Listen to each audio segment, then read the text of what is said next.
प्रमुख संपूर्ण प्रोग्राम आरंभ संकल्प से सफलता संपूर्ण से।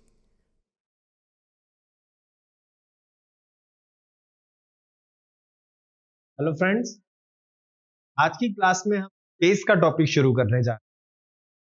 स्पेस का जो टॉपिक है इसमें प्रीलिम्स और मेंस दोनों में क्वेश्चंस आते हैं। तो अगर हम बात करें तो सबसे पहले तो हमें देखना होगा कि स्पेस क्या है, स्पेस कहां से शुरू होता है। अंतरिक्ष की जब हम बात करते हैं देखना होगा कि हमारे एटमॉस्फेयर और जिसे हम अंतरिक्ष कहते हैं, स्पेस कहते हैं, वो बाउंड्री क्या है, कितने किलोमीटर के बाद स्पेस स्टार्ट हो जाता है। तो अगर हम उसकी बात करें तो इस डायग्राम को अगर आप देखोगे तो ये अर्थ का एटमॉस्फेयर है ऊपर की तरफ, और यहां पर देखो सबसे निचली जो लेयर है वो है ट्रोपोस्फियर, ट्रोपमंडल, इसके बाद स्ट्रेटोस्फियर, फिर मेसोस्फियर, और उसके बाद आता है थर्मोस्फियर। और थर्मोस्फियर के बाद जो पार्ट होता है उसे कह देते हैं एग्जोस्फियर। तो ये लगभग 10,000 किलोमीटर तक ऊपर तक चलता रहता है। लेकिन ये सारा जो स्पेस की हम बात करेंगे तो स्पेस के लिए एक डेफिनेशन, एक नॉर्मली जो माना जाता है, लेकिन ये यूनिवर्सली एक्सेप्टेड नहीं है। पहले मैं क्लियर कर दूं कि इसको सभी देश मानते नहीं है, जो मैं अब आपको बताने जा रहा हूं। इसे बोलते हैं कर्मन लाइन। ये कर्मन लाइन क्या है? ये वो ऊंचाई है कि जिसके बाद माना जाता है कि स्पेस स्टार्ट हो जाता है, अंतरिक्ष शुरू हो जाता है। तो ये जो ऊंचाई है, जो इसे माना जाता है, ये 100 किलोमीटर की ऊंचाई है। 60 माइल मतलब 100 किलोमीटर। अगर आप एटमॉस्फेयर में 100 किलोमीटर तक पहुंच जाओगे तो अभी आप एटमॉस्फेयर में हो, और उसके बाद अगर आप 100 किलोमीटर से ऊपर चले गए तो माना जाएगा कि आप अंतरिक्ष में पहुंच गए और आप एक अंतरिक्ष यात्री हैं।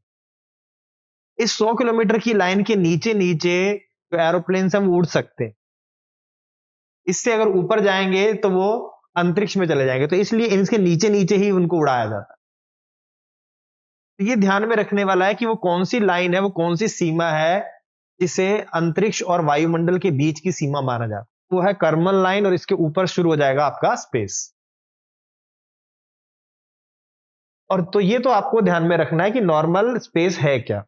ये एटमॉस्फेयर है, देखो ये रहा, उसके ऊपर लिखा हुआ स्पेस। और अगर हम एटमॉस्फेयर में बात करें तो ये लगभग थर्मोस्फेयर से शुरू हो जाएगा। देखो थर्मोस्फेयर में ये लाइन है यहां पर। तो लगभग आप कहो कि मीजोस्फीयर होता है वो 88 किलोमीटर तक होता है। तो मीजोस्फीयर के ऊपर का जो पार्ट है वो आपका लगभग स्पेस में आ जाएगा। ये थोड़ा बेसिक था कि स्पेस है क्या। इसके बाद हमें देखना होगा ऑर्बिट्स को, कक्षाएं। ऑर्बिट क्या होता है? देखो हम बात करेंगे यहां पर स्पेस के टॉपिक में सैटेलाइट्स की। जो सैटेलाइट है वो पृथ्वी के चारों ओर घूर्णन करते हैं। तो जिस कक्षा में, जिस मार्ग पर, जिस पाथ पर वो घूमते हैं अर्थ के चारों ओर, उन्हें कहा जाता है ऑर्बिट्स। तो ऑर्बिट्स की अगर मैं डेफिनेशन लूं तो स्पेस में, अगर अंतरिक्ष में आप देखोगे तो अंतरिक्ष में कोई ऑब्जेक्ट किसी दूसरे ऑब्जेक्ट के अगर चारों ओर घूम रहा है, उसकी परिक्रमा कर रहा है। स्पेस में अगर कोई ऑब्जेक्ट है वो किसी दूसरे ऑब्जेक्ट की परिक्रमा कर रहा है, उसके चारों तरफ घूम रहा है, तो जिस पथ पर, जिस मार्ग पर वो घूम रहा है उसे ऑब्जेक्ट, उसे ऑर्बिट कहते हैं। तो अगर मैं इस डायग्राम को इस तरह से बताऊं कि अगर हम बात करें कि ये मान लो हमारी अर्थ है, तो ये हम भी स्पेस में है, अंतरिक्ष में है। अंतरिक्ष में ये कोई ऑब्जेक्ट है और इसके चारों ओर कोई दूसरा ऑब्जेक्ट इस तरह से परिक्रमा अगर कर रहा है, जिस पाथ पर, जिस मार्ग पर वो यूं घूम रहा है, इसे कहेंगे ऑर्बिट।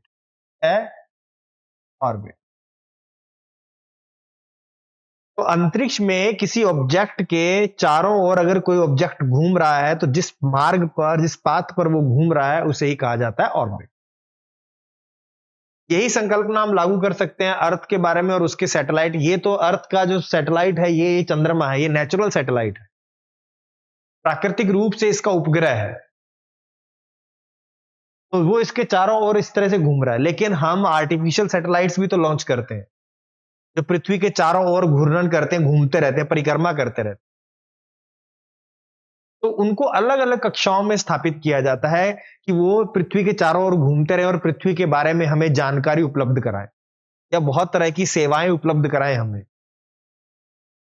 तो आपने सुना होगा मौसम उपग्रह, weather navigation satellite, remote sensing satellite. तो अलग अलग सैटेलाइट हैं, वो अलग अलग टाइप की सर्विसेज हमें प्रोवाइड कराते हैं, लेकिन वो अर्थ का ऑब्जर्वेशन करेंगे तभी, उनसे अर्थ से आंकड़ों को, डेटा को एकत्रित करेंगे तभी हमें सूचनाएं उपलब्ध कराएंगे। तो वो ऊंचाई से सेवाएं प्रदान कर रहे हैं, कक्षाओं में घूम रहे हैं पृथ्वी के चारों ओर। तो हमें देखना होगा कि वो कक्षाएं कौन कौन सी हैं, कितनी ऊंचाई पर हैं, उनका एंगल क्या है। तो अगर हम ऊंचाई की बात करें तो ऊंचाई के आधार पर कक्षाओं को बांटा जाता है।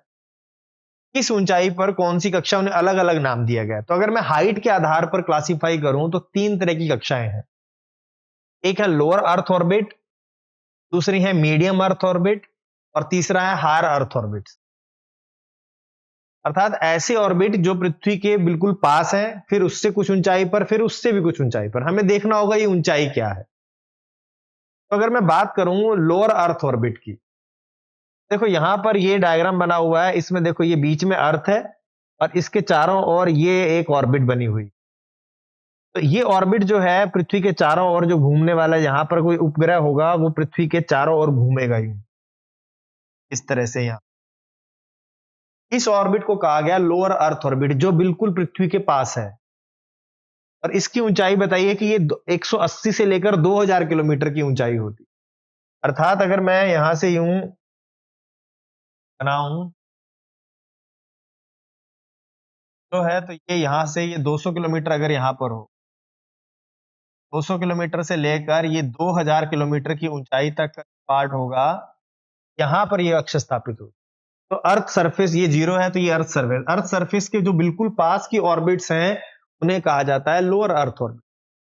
इनकी ऊंचाई बताएगी कि 200 से लेकर 2000 किलोमीटर तक होता है। अच्छा, इसके बाद इसमें क्या ध्यान रखना है lower earth orbit. Lower earth orbit में जो भी सैटेलाइट्स होंगे उन पर पृथ्वी के गुरुत्वाकर्षण बल का, उसकी ग्रेविटी का प्रभाव ज्यादा पड़ेगा, क्योंकि अर्थ के पास है तो अर्थ का वहां पर ग्रेविटी ज्यादा रहेगी। अगर अर्थ की ग्रेविटी यहां पर ज्यादा है तो उसको संतुलित करने के लिए, वो पृथ्वी के चारों ओर घूम रहा है, तो उसको संतुलित करने के लिए इनकी स्पीड ज्यादा रखनी पड़ती। देखो मान लो कि ये अर्थ है, कि चारों ओर कोई उपग्रह घूम रहा है यहां पर, ये अर्थ अपनी तरफ इसे खींचेगी तो ये तो अर्थ की तरफ आ जाएगा और कोलैप्स हो जाएगा यहां पर। इसीलिए इसको अर्थ की इस ग्रेविटी को संतुलित करने के लिए इस पर बाहर की ओर एक फोर्स काम करता है, जिसे हम सेंट्रीफ्यूगल फोर्स कहते हैं। तो वो फोर्स इसको संतुलित करे, इसलिए इसकी स्पीड को हमें थोड़ा ज्यादा रखना, स्पीड थोड़ी ज्यादा होती है। अब अगर इसकी स्पीड ज्यादा होगी तो इसको फ्यूल भी ज्यादा लगेगा।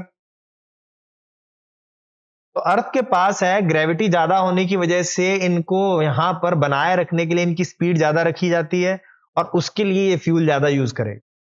फ्यूल ज्यादा यूज करेगा तो इसका जो जीवन काल है, इसका जो टाइम पीरियड है वो कम होता है। दूसरा, ये अर्थ के जब बिल्कुल पास है तो ग्रेविटेशनल ड्रैग, एटमॉस्फेयर का भी ड्रैग होता है। पृथ्वी का गुरुत्वाकर्षण बल जो ग्रेविटी वो भी खींचती है, प्लस यहां पर वायुमंडल का भी कुछ प्रभाव रहता है, जिसकी वजह से ये बार बार इसको वायुमंडल, इसके जो परिक्रमा का जो मार्ग है, जो पाथ है इसका, उससे उसको डेविएट करता रहता है। तो उसको सही करने के लिए बार बार फ्यूल का यूज करना पड़ता है।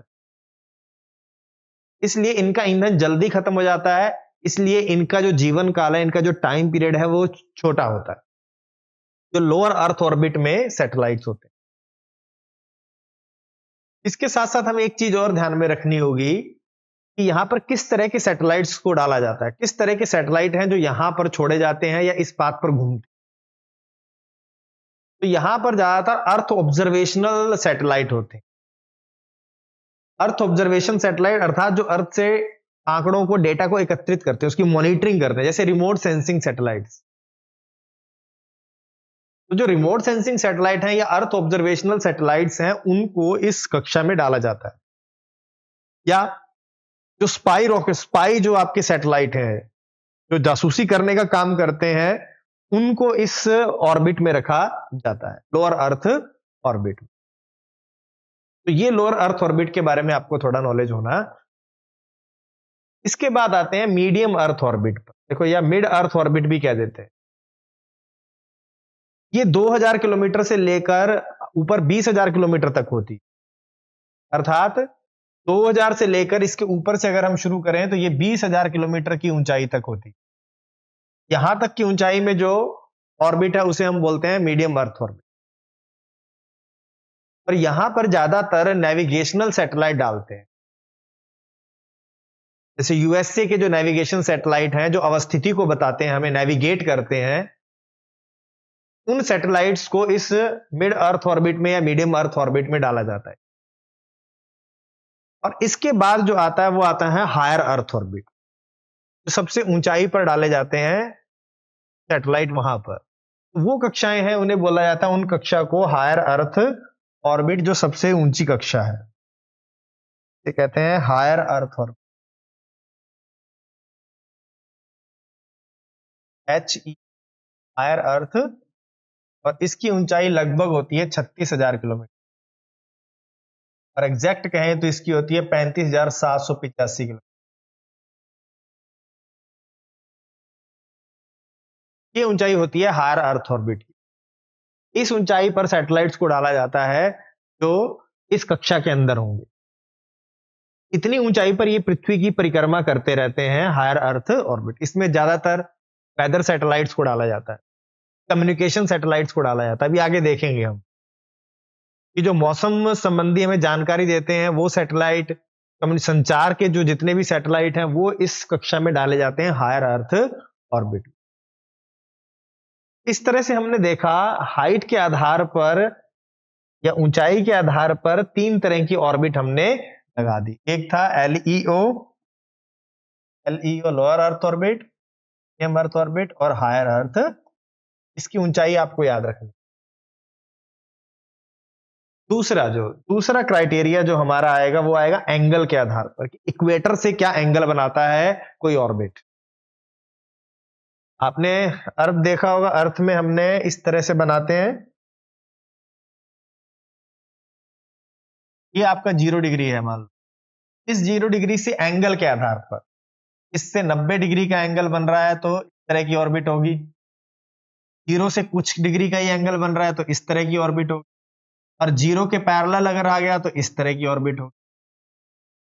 तो डिपेंड करता है कि आपकी ऑर्बिट क्या है, 0 डिग्री से या यूं को हमारे इक्वेटर से उसका क्या एंगल है। इस एंगल के आधार पर भी कक्षाओं को डिवाइड किया गया है। तो अगर मैं बात करूं इसकी, तो यहां पर अगर देखें तो से आपको 2 या 3 तरह की कक्षाएं दिखाएंगे, उनको आगे सब डिवाइड भी किया गया है। तो सबसे पहले होती है पोलर अर्थ ऑर्बिट। तो जो पोलर अर्थ ऑर्बिट है वो लगभग 90 डिग्री का एंगल बनाती है। अगर मैं बात करूं,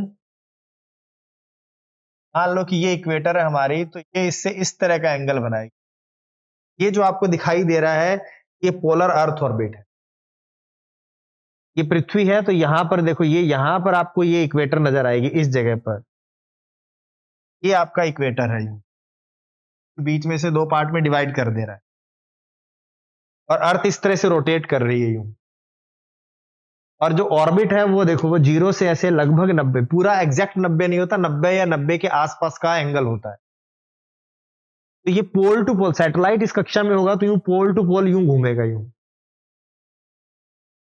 तो 0 से ये लगभग 90 डिग्री का एंगल बना रहा है, और सैटेलाइट ऐसा पोल टू पोल घूमता है।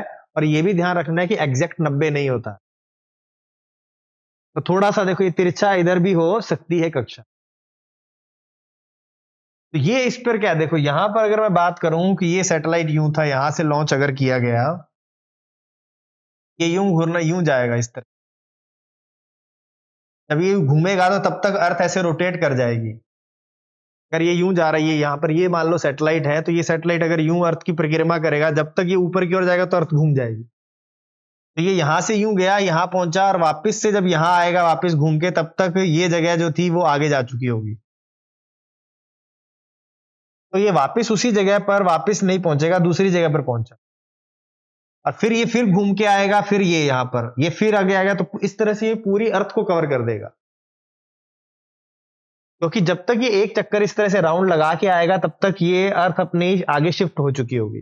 तो देखो यहां पर देखो, पहले राउंड में ये यहां पहुंचा, दूसरे में ये यहां पहुंच गया, अर्थ का ये भाग आगे बढ़ गया। फिर देखो अगले में ये इससे भी आगे चला जाएगा। देखो यहां पर अगर अफ्रीका की बात करें, यहां पर ये अफ्रीका है, देखो इस जगह पर, इसको इस तरह से समझते हैं। यहाँ पर देखो इस जगह से छोड़ा गया, ये मान लो ये इंडिया था, यहाँ पर ये इंडिया है, मान लो यहां से छोड़ा गया ये, तो ये यूं यहां से घूमा इधर, अब अर्थ की दूसरी साइड चला गया, और यहां से वापस उस साइड से घूम के जब तक ये आया तो ये वाली जगह यहाँ ये आ गया, यहाँ पहुंचा ये। फिर जब तक ये आया तो ये घूम गया आगे, तो ये वाली जगह अब यहाँ पे पहुंचा ये, क्योंकि वो जगह थी जो वो आगे घूमती जा रही है, यूं आगे बढ़ता जा रहा है, क्योंकि अर्थ इस तरह से रोटेट कर रही है। फिर ये जब तक वापस से घूम के आया तो ये वाला भाग आगे निकल चुका था, तो ये यहां पहुंचा। तो अर्थ इधर यूं घूम रही है, तो ये बार बार क्या कर रहा है, नई जगहों पर पहुंचता जा रहा है। पहले यहां था, फिर यहां आया, फिर अब यहां। और ये एक चक्कर जो एक राउंड लगाता है वो 99 मिनट में लगा लेता है लगभग। तो ये तो 99 मिनट में घूम के वापस यहां आएगा, तब तक अर्थ थोड़ा आगे शिफ्ट हो जाएगी, तो अब ये वाला इलाका इसके नीचे आ जाएगा। फिर ये 99 मिनट में घूम के यहां वापस पहुंचेगा, तब तक ये भाग आगे जा चुका होगा, अब ये वाला भाग इसके नीचे आ जाएगा। इस तरह से ये देखो यूं पीछे की ओर हटता जाएगा, अर्थ के नए नए भाग इसके नीचे आते रहेंगे। तो इस तरह से ये पूरी अर्थ को कवर करता है। कहने का मतलब है कि ये पूरी अर्थ को कवर करेगा, पूरे ये नहीं है कि किसी एक देश के ऊपर खड़ा रहेगा, पूरे अर्थ को कवर कर रहा है। ध्यान में रखना है कि ये कैसा है, इसकी ऑर्बिट को आपको ध्यान में रखना है। एंगल क्या है, इसका एंगल है लगभग 90 डिग्री का। दूसरा, ये 99 मिनट में एक इसमें सैटेलाइट जो होगा वो चक्कर लगाता है। दूसरा, इस ऑर्बिट में जो सैटेलाइट होगा वो पूरी अर्थ को कवर करता है। ये आपको इसमें ध्यान में रखना। और दूसरी बात, यहां पर कैसे सैटेलाइट डाले जाएंगे, तो ये पोलर जो आपकी ऑर्बिट है, इसमें लोअर अर्थ ऑर्बिट वाला सिस्टम है सारा का सारा। इसमें वो सैटेलाइट डाले जाएंगे जो अर्थ ऑब्जर्वेशनल सैटेलाइट होंगे। तो ये लोअर अर्थ ऑर्बिट का ही एक रूप है, मतलब इसमें जो सैटेलाइट डाले जाएंगे वो कुछ ही ऊंचाई पर होंगे। ये ऑर्बिट बिल्कुल अर्थ के पास होती है, 600 से लेकर लगभग 1000 किलोमीटर तक।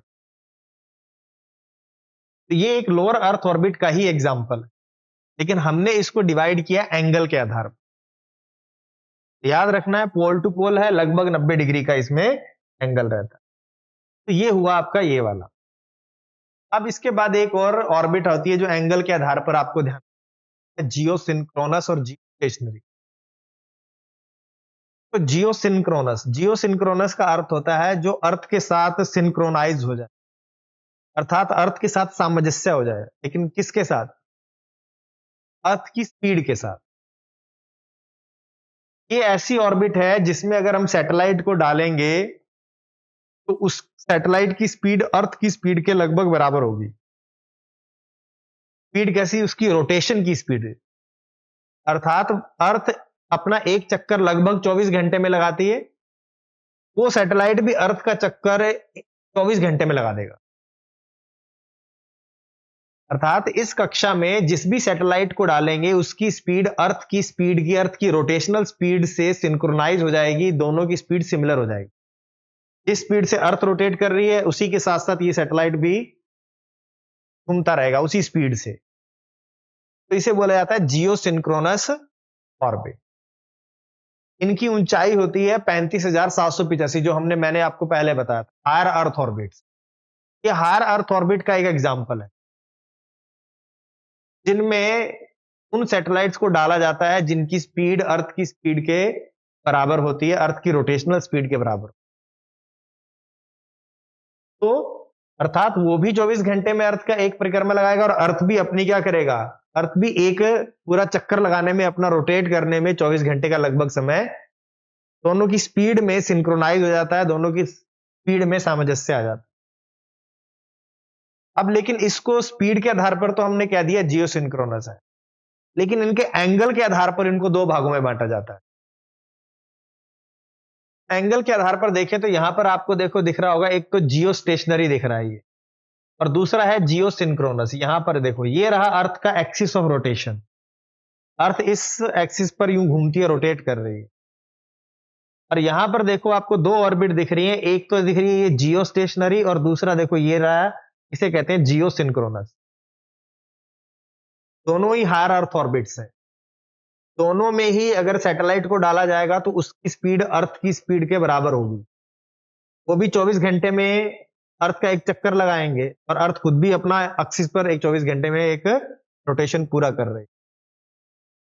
लेकिन दोनों में डिफरेंस क्या देखो, जियो स्टेशनरी में जो भी उपग्रह होगा वो 0 डिग्री का एंगल बनाएगा। वो इक्वेटर के साथ उसका एंगल 0 डिग्री का। अगर मैं यहां बात करूं तो ये रहा आपका, यहीं पर इक्वेटर है और यहीं पर ही आपका ये ऑर्बिट है, अर्थात ये 0 डिग्री है आपका, ये इक्वेटर है। इस इक्वेटर के साथ इस ऑर्बिट का एंगल 0 का रहेगा, लगभग दोनों में एंगल नहीं है, बस 0 डिग्री है, बराबर पैरेलल है एक दूसरे। इसे कहा जाता है जियो स्टेशनरी।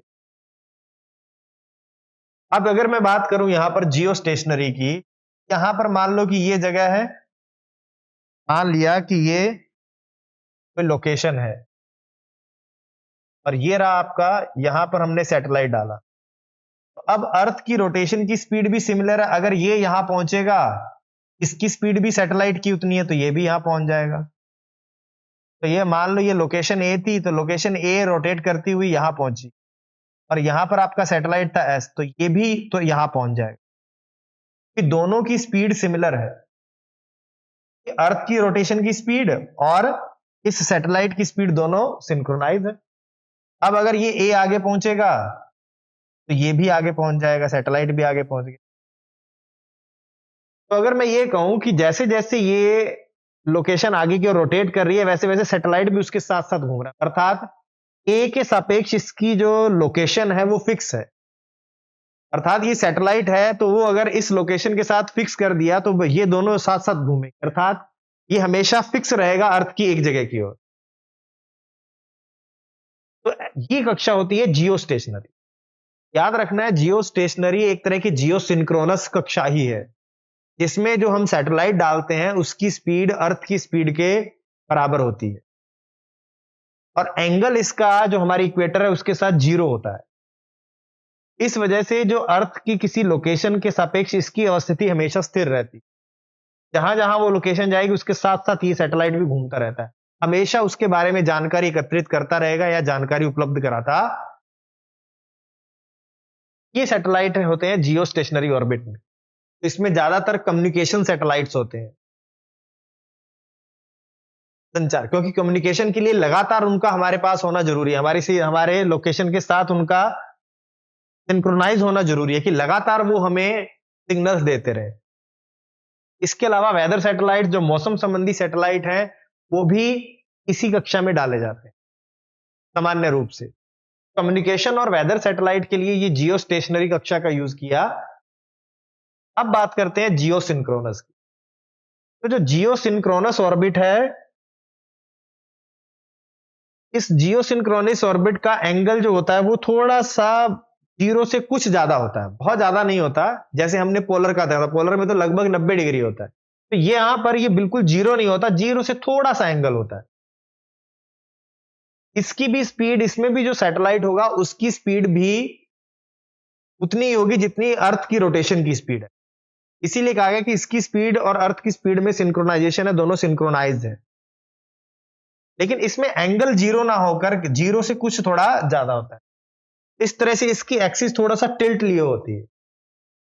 इस कक्षा को कहा जाता है जियोसिन। लेकिन ये इसकी खासियत क्या है कि यहां पर मान लो कि ये एक लोकेशन है, इस जगह पे ये यहां बना ली।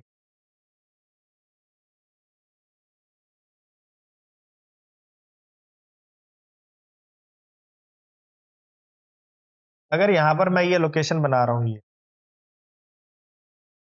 इस जगह पे, और यहां पर आपका सैटेलाइट है,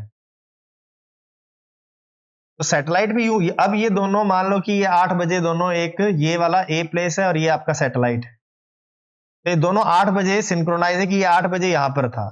लेकिन उसके बाद ये इधर घूमना शुरू करेगा तो ये यहां पहुंचा, लेकिन ये वाला तो अब दूर चला गया, अब इसके नीचे नहीं है, यहां चला गया। ये सैटेलाइट यहां चला, क्योंकि ये टिल्टेड एक्सिस है, ये यूं घूमेगा फिर वापस से उधर घूमेगा और ये अगले दिन वापस 8 बजे यहां आ जाएगा।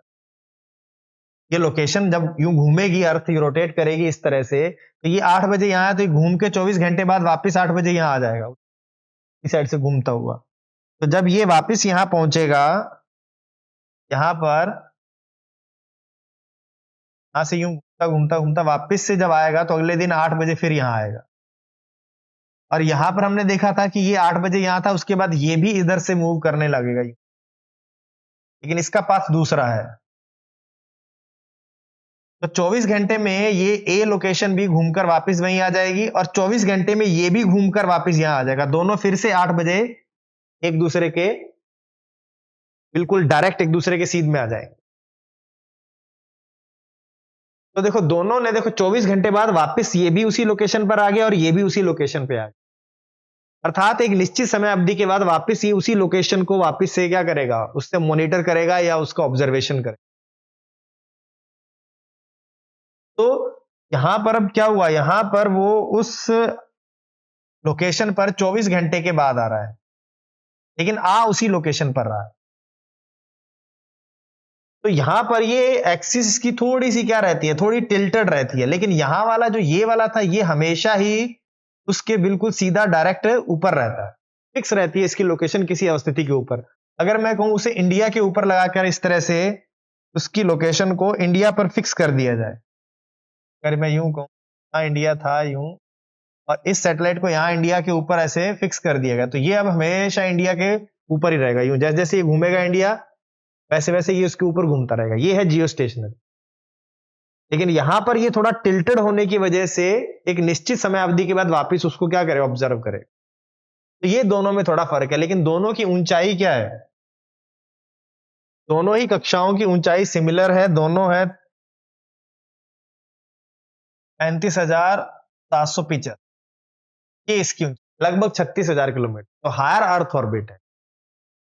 तो अब आप जब न्यूज़पेपर में पढ़ोगे तो अभी आपने सुना होगा थोड़े दिन पहले नेविगेशन सैटेलाइट डाले गए हैं भारत का, नया सेकंड जनरेशन के नेविगेशन सैटेलाइट, नाविक जिसे कहा गया है। तो जो नेविगेशन सैटेलाइट भारत ने डाले हैं वो इसी जियो सिंक्रोनस और जियो स्टेशनरी में है। तो नेविगेशन सैटेलाइट भारत अपवाद स्वरूप यहां डालता, अदरवाइज ज्यादातर विकसित देश यूएस से यूरोपियन जो कंट्रीज हैं वो नेविगेशन सैटेलाइट को मिड अर्थ ऑर्बिट या मीडियम अर्थ ऑर्बिट में डालते हैं, लेकिन भारत ने इसको हायर अर्थ ऑर्बिट में डाला है, जियो स्टेशनरी और जियो सिंक्रोनस दोनों में है।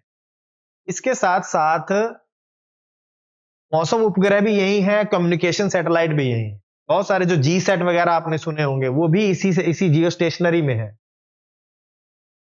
तो ध्यान रखना है, ये कम्युनिकेशन सैटेलाइट, वेदर सैटेलाइट और भारत नेविगेशन सैटेलाइट इन्हीं कक्षाओं में लॉन्च करता है या इन्हीं में स्थापित करता है। ये थी आपकी 3 कक्षाएं जो आपको मेनली ध्यान रखनी होगी।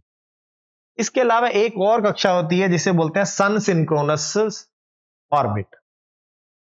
तो हमने अभी जो पढ़ा था इसमें, यहां पर ये पोलर ऑर्बिट थी। सन सिंक्रोनस पोलर ऑर्बिट का ही एक प्रकार है, उसमें भी एंगल 90 के आसपास का रहता है, एक तरह की पोलर ऑर्बिट ही है।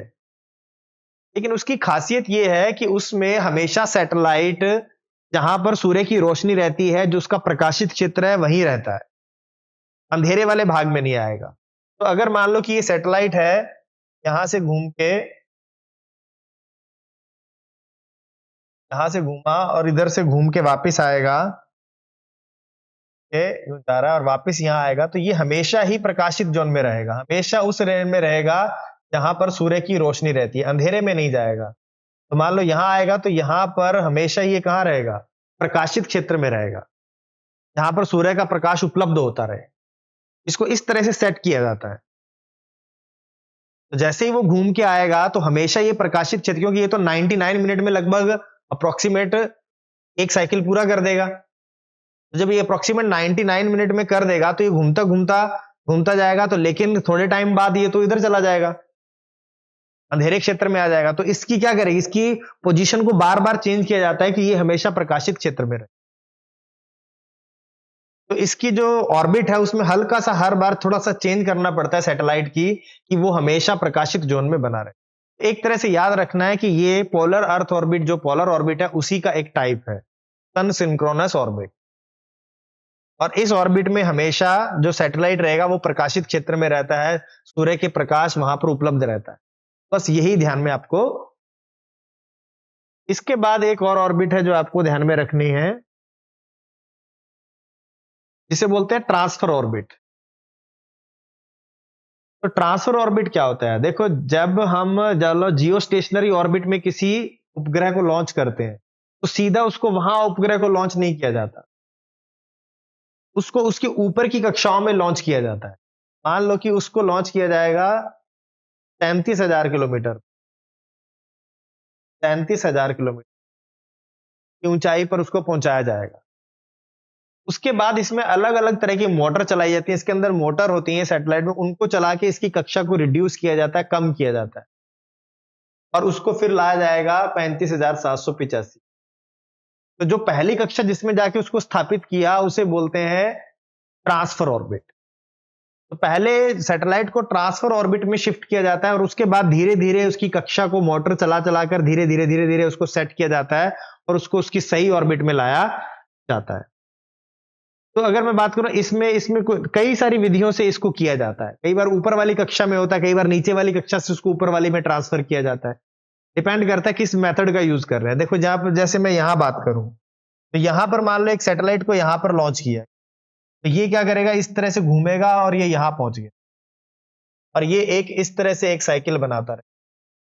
अब जब ये यहां पर पहुंचेगा सैटेलाइट, तो इसकी कक्षा को बढ़ा दिया जाएगा, तो इसकी कक्षा यूं बढ़ गई।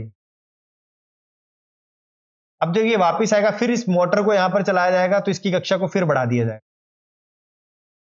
और फिर जब यहां आएगा, इस मोटर को फिर चलाया जाएगा, और इसकी कक्षा को बढ़ा के ये पूरी तरह से सर्कुलर कक्षा बन जाएगी, इस ऑर्बिट में ट्रांसफर कर देंगे, जिसे हम बोलते हैं जियोस्टेशनरी ऑर्बिट। ये विधि है जब हमने कक्षा को बढ़ाया। देखो, ये कक्षा को लगातार हम बढ़ाते गए। ऐसा भी हो सकता है कि ये कक्षा थोड़ी ऊपर तक होती, यहां पर जाके ये कक्षा यहां से होती, इससे बड़ी हो जाती हूं, तो यहां से फिर इसको वापस नीचे लाना पड़ता।